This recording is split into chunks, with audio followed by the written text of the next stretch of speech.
को न्यूयॉर्क पहुंचने के बाद प्रधानमंत्री नरेंद्र मोदी ने लगभग 24 लोगों से मुलाकात की। ये 24 लोग सीईओज, एकेडमिशियंस, हेल्थ सेक्टर के experts, economist, Nobel laureates, Grammy award winners, इस किस्म के लोग थे। 3 तो ऐसे ग्रुप्स थे जिसमें प्रधानमंत्री ने लोगों से एक साथ वार्ता की, और ये 3 ग्रुप्स थे, एक एकेडमिशियंस का, एक जो लोग थिंक टैंक्स में काम करते हैं, और एक ग्रुप हेल्थ केयर या हेल्थ से जुड़े हुए एक्सपर्ट्स का, स्वास्थ्य से जुड़े एक्सपर्ट्स का। और कुछ लोगों से जैसे इलॉन मस्क से उन्होंने अलग से वार्ता की, अलग से मुलाकात की। सारी नजरें गड़ी हुई थी कि इलॉन मस्क से किस तरह की बात करी गई, क्योंकि इलॉन मस्क खुद एक दिलचस्प किस्म के जो इंसान हैं इस वक्त, जिन्होंने ट्विटर की ओनरशिप लेने के बाद एक तरह से जो कमेंट्स किए हैं, जो स्टेटमेंट्स किए हैं, उसकी वजह से उनमें दिलचस्पी और बढ़ गई है। तो इलॉन मस्क से जब सवाल पूछे गए कि उनकी मुलाकात प्रधानमंत्री नरेंद्र मोदी के साथ कैसी रही, तो उन्होंने इसको एक पॉजिटिव कॉन्वर्सेशन की तरह डिस्क्राइब किया। उन्होंने कहा कि इन्वेस्टमेंट्स को लेकर चर्चा हुई इस मुलाकात में। जहां तक सवाल पूछे गए कि वो भारत कब आ रहे हैं, उन्होंने बोला कि वो अगले साल भारत आना चाह रहे हैं। जो उनकी कंपनी है ट्विटर के अलावा टेस्ला, जिसकी वजह से वो पहले चर्चा में रहते थे, अब ट्विटर की वजह से ज्यादा चर्चा में रहते हैं।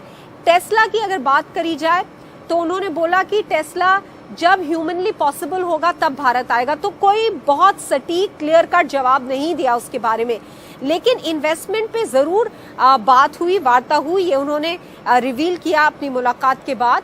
और अगले साल आने की भी बात की। जहां तक ट्विटर जो प्लेटफॉर्म की बात करी जाए तो काफी सवाल उठाए जा रहे हैं फ्रीडम ऑफ एक्सप्रेशन के, कहां पर लाइन ड्रॉ करनी चाहिए, क्योंकि आपको याद होना चाहिए कि इलॉन मस्क के आने से पहले डोनाल्ड ट्रंप, जो यहां के अमेरिका के राष्ट्रपति रहे हैं, उनको इस प्लेटफॉर्म से हटा दिया गया था जनवरी 6 के इंसरेक्शन के इंसिडेंट के बाद।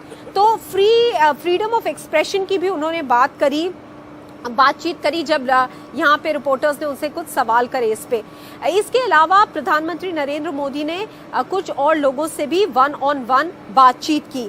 उसके साथ ही आज का दिन प्रधानमंत्री नरेंद्र मोदी के लिए न्यूयॉर्क में इन्हीं वार्ताओं के बाद खत्म होता है। 21 जून सुबह को प्रधानमंत्री नरेंद्र मोदी अंतर्राष्ट्रीय योग दिवस जो है वो लीड करेंगे।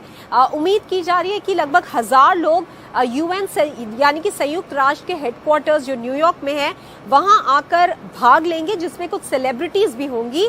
और इसके अलावा यहाँ पर न्यूयॉर्क में बहुत सारी ऐसी जगह हैं, जैसे टाइम्स स्क्वायर की अगर बात की जाए तो वहां पर भी लोग योग करने जुटेंगे। उसके फौरन ही बाद 1 घंटे का इवेंट है। उसके फौरन बाद प्रधानमंत्री नरेंद्र मोदी वॉशिंगटन डीसी चले जाएंगे, जहां 22 जून को उनकी अहम वार्ता राष्ट्रपति जो बाइडेन से होगी।